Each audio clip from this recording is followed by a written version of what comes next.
So for today's video vlog nga mga sir ay may dalawa nga pala tayong biniling digital speedometer pang Mio Sporty. So ito nga pong isa ay nasa 1,300 plus no, tapos yung isang version naman ay nasa 999 pesos. Yung isa po kasi dito mga sir ay may eco mode at pwede po siya sa mga converted sa FI. Yung isa naman po ay kuwan na lang siya mga sir. Medyo plug and play na lang siya. So ito yung manual niya, tapos yung box, ayan. So complete package po yan mga sir. So bali ito na rin po siguro yung install natin sa Mio Sporty ng tropa natin, kasi meron na rin po tayong na vlog nito. Yung unang version po kasi nito ay kapag pinapatay mo yung susi tapos ino-on mo, nag-iiba-iba yung kulay. Ito po kasi naka-fix na po siya, tapos marami po siyang features compared dun sa nauna no. So ito mas makulay lang po ito kaysa dun sa nauna mga sir. So pwede ko pong i-drop yung YouTube link dyan kung gusto nyo pong panoorin yung video natin dati, at kung gusto nyo po yun, pwede naman po yun yung bilhin ninyo. Tapos ito may button po siya, pwede pong mag-select at saka mag-enter po dyan no. So i-install din natin yan mamaya. So ito meron din siyang guide dito. So bale hindi ko na po explain yung mga wirings niya, kasi kapag bumili po kayo nito meron na pong naka-indicate na function yan sa wire niya, kung ano po yung function dun sa mga color coding. So dito ipapakita ko na lang yung tamang pwesto ng mga wiring. So dito sa color coding niya mga sir no. So nabili ko pala to kay Double Bubble Wrap sa Shopee. Kung gusto nyo pong bumili mga sir, mag-iwan po ako ng link dyan sa pin comment at dyan sa description box. Tapos dito ituturo ko po yung step by step procedure mga sir no. So ayan, tanggalin nyo lang yung kanin nyo, pati yung bolts dun sa may batok, dun sa may helmet hook.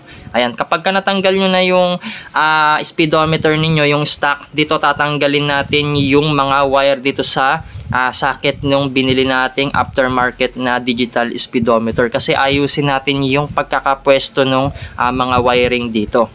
At kailangan nyo rin pala ng matulis na bagay dito no, para maiangat nyo po yung parang pinakalock dun sa may wire nya. Tapos dito ayusin na natin yung sa linya ng wire natin. So dito kasi sa manual pinag-aralan na natin siya no. So ganito na po yung magiging kakalabasan mga sir no. So dito sa bandang gatla ng socket mga sir, black po yung nauuna no, tapos light blue. So yan po yung pwesto. Tapos dun sa gilid bakante na po yan. Tapos pag pinagbaliktad natin sa ilalim niya, brown, blue, green. Yan na po yung pwesto mga sir.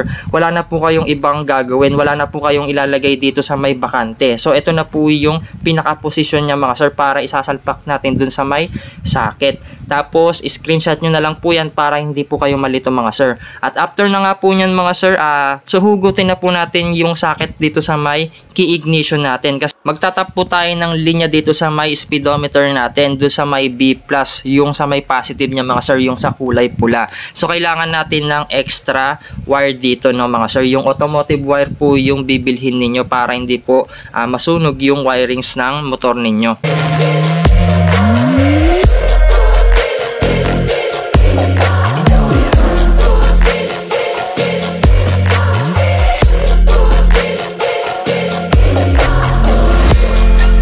So bali ganito na po yung kakalabasan nung pinag-tap natin sa may socket natin mga sir no.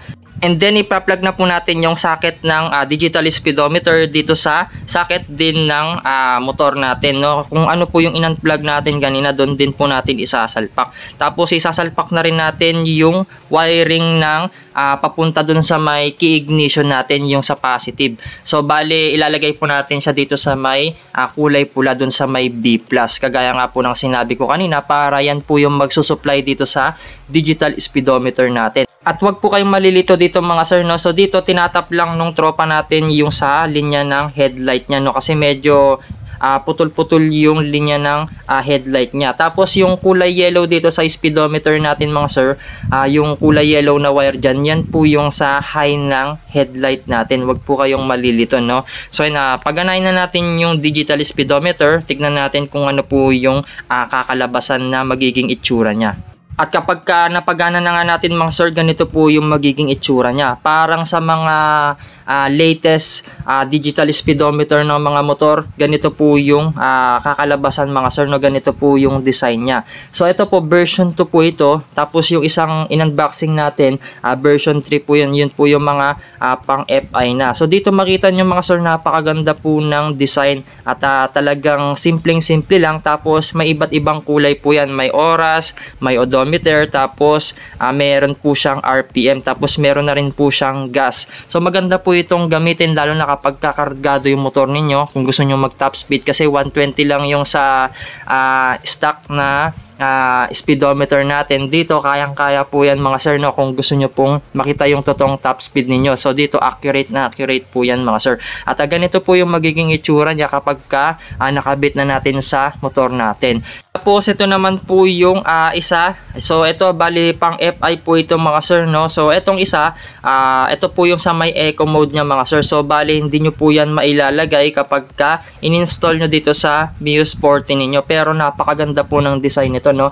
So kayo na pong bahala kung gusto nyo pong bilhin tong version 3. At yung eco mode lang naman po yung hindi nyo mapapagana dito. Pwede nyo naman pong balutan na ng electrical tape. Halos magkasing pareho lang naman po yung color coding nito at yung pagkaka-wiring natin dito.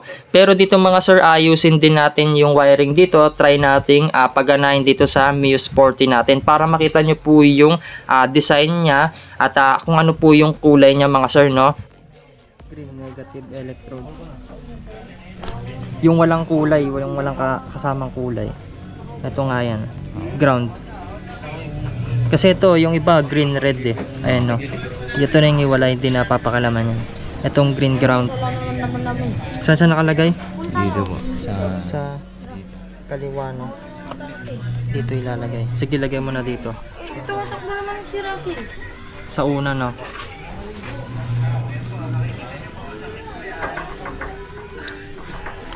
Ground. Ito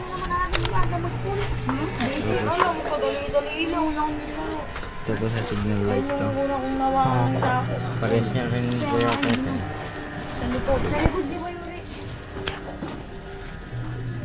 Itong light blue. Oh, yan. Light. Signal light. Siya rin po. Same lang, no. Yung sa kulay niya lang ang kanya.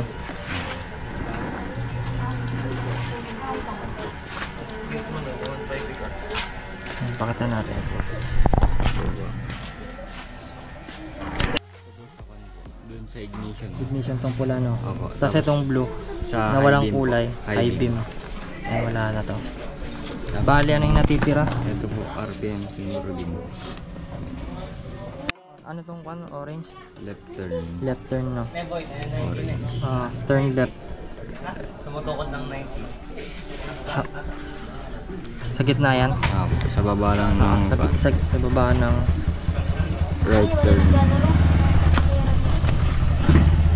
right tong blue, no. Tapos yung po na lang. Dalawa sa baba. Yung ito po ignition. Saka yung sa fuel gauge. Bali yung kasunod dito, yung sa ignition, ano. Dito Yun po ilalagay sa mo baba. sa baba. Ignition saka yung fuel gauge. Tapos dito sa version 3 mga sir, Google Translate tayo, no. So hindi kasi natin maintindihan, pure Chinese siya. So dito medyo naayos na natin yung pagkaka-wiring. So bali ito na po yung magiging itsura niya, black, orange, yellow. Tapos dun sa gitna mga sir sa baba, light blue, tapos kulay green. So bali ganyan po yung magiging posisyon niya mga sir. So screenshot nyo na lang po mga sir para hindi na po kayo maghahanap-hanap ng wiring. Tapos dun sa baba ng black, bakante na po yan mga sir, no. So ganyan lang po yung pagkaka-wiring natin dito sa my version 3. Tapos papaganahin na nga po natin. Ayan, so ang ganda nitong version 3 mga sir, no. So parang RGB color siya, tapos may eco mode, no. Kung ito naman po yung trip ninyong bilhin mga sir, takpan nyo na lang yung isang socket para hindi na po mapakilamanan yung sa may eco mode nya, no? Yung sa isang socket. So kung FI po yung Muse 40 ninyo, pwede po itong speedometer na to, no? So ayan, nasa sa inyo naman na po kung ano po yung gusto ninyong speedometer, kung ano pong design. So halos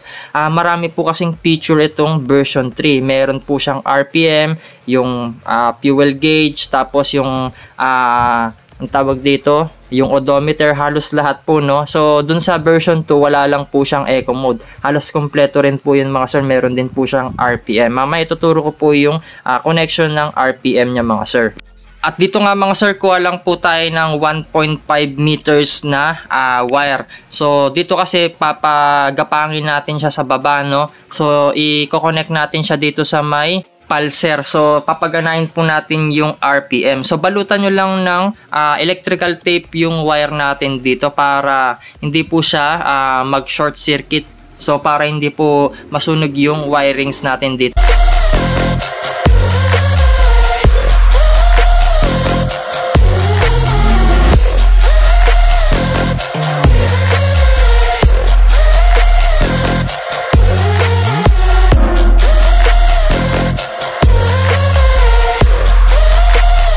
At pag napagapang nyo na nga yung wire natin dito mga sir, i-unplug nyo lang yung socket dito. So hanapin natin yung pulser dito. At yung kulay nga po ng pulser ng Muse 40 mga sir ay white blue. So yan lang po yung susugatan natin. At itatap nga po natin yung wire na pinagapang nga natin dyan mga sir. So ingat lang po kayo para hindi po maputol. So susugatan lang natin ng konti tapos itatap natin. So wag nyo rin kalimutang balutan ng maigi ng electrical tape yan.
At pagkatapos na nga natin matap yung wire dun sa may pulser mga sir, ay aayusin na natin yung wire dito sa may taas. So ayan, i-connect na natin siya dun sa may speedometer natin. So bago natin siya i-connect, ayusin muna natin. So lalagyan muna natin yan ng socket. Tsaka yung sa may linya ng B+ natin dito sa may key ignition.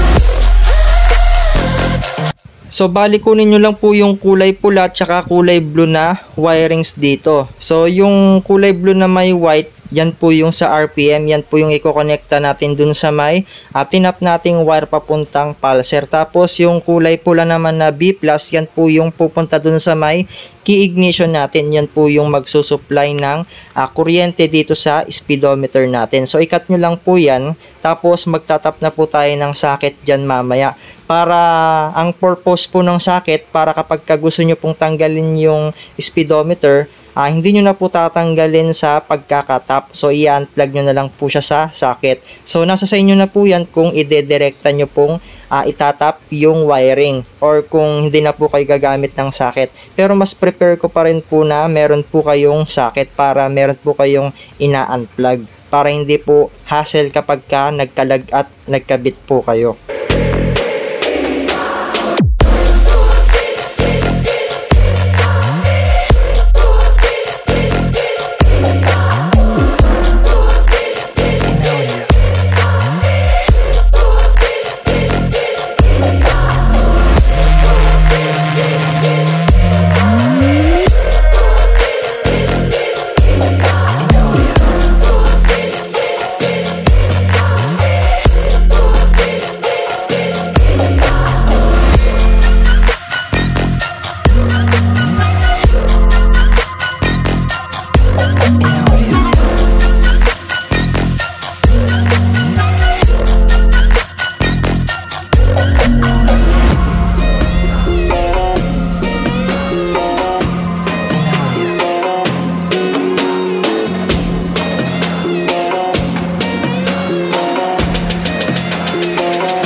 And then ito naman pong wire buttons na titira ay ididikit na lang po natin yan dito sa may batok. So kayo na pong bahala kung saan nyo po ipepesto yan. So i-plug na lang din po natin yan dun sa may kasamang socket dun sa may speedometer natin. So bali dito natin siya ilalagay mga sir. Tapos ayusin na lang din natin yung wiring dito sa loob. So kayo na pong bahala mag-ayos dyan kung saan po komportable yung motor ninyo para hindi po kalat-kalat at hindi po magmukhang spaghetti yung loob ng wirings ninyo. So bali bago natin siya kabitan ng mga kaha, ayusin nyo muna po yan mga sir, no, para maganda po tignan at maiwasan po natin yung pagka short circuit ng mga linya na wire dito.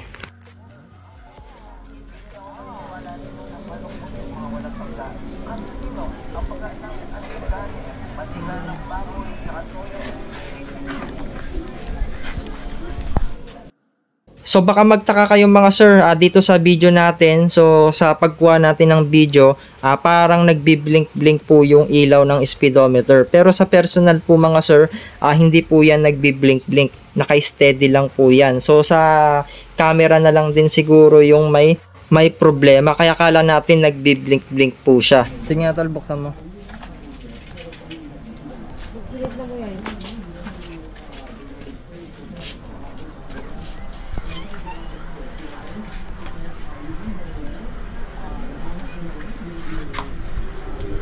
Yung kaliwang ilaw. Ano mo? Kasi yung kanan. yung sa headlight. Tas high low.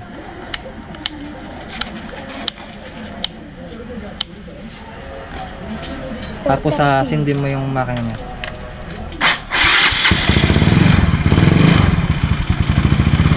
Magana yung RPM no? Pag yung babambayin, taas mo nga yung dito. Paikot mo yung gulong sa harap. Ay, wala na yung gulong. Lakasan mo. Doon ko. Gumagana. Nagana no?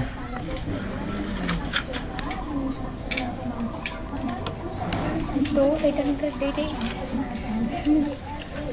Yes na.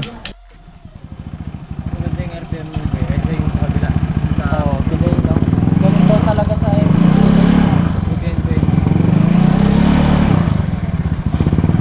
pula dito. Ay, kuha, nagli-limit no? Pag umabot ng 9,000 RPM. Nagli-limit siya eh. Ayan, nagli-limit no? May limiter no? Kasi maganda no? May limiter ne? Paano?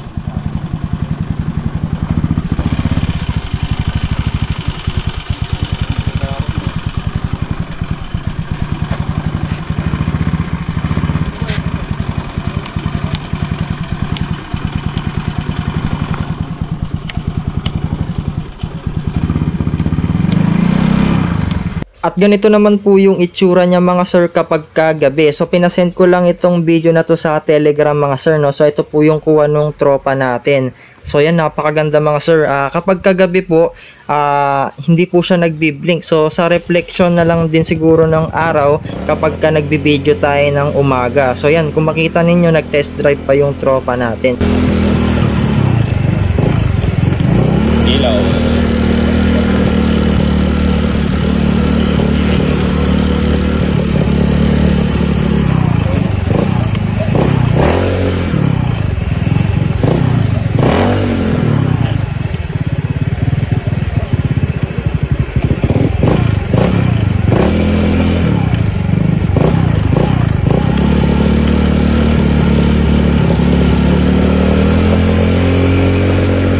At yan, dito na nga po magtatapos yung video vlog tutorial natin and guide sa pag-install ng digital speedometer na version 2 at version 3 dito sa Mio Sporty. So kung gusto nyo pong bumili mga sir, meron po akong iwan na link dyan sa baba, sa pin comment at dyan sa description box. So nabili po natin ito kay Double Bubble Wrap sa Shopee. At huwag nyo sana kakalimutan na mag-subscribe and i-click yung notification bell para sa tuwing nag-upload po tayo ay lagi kayong ma-notify at lagi kayong updated.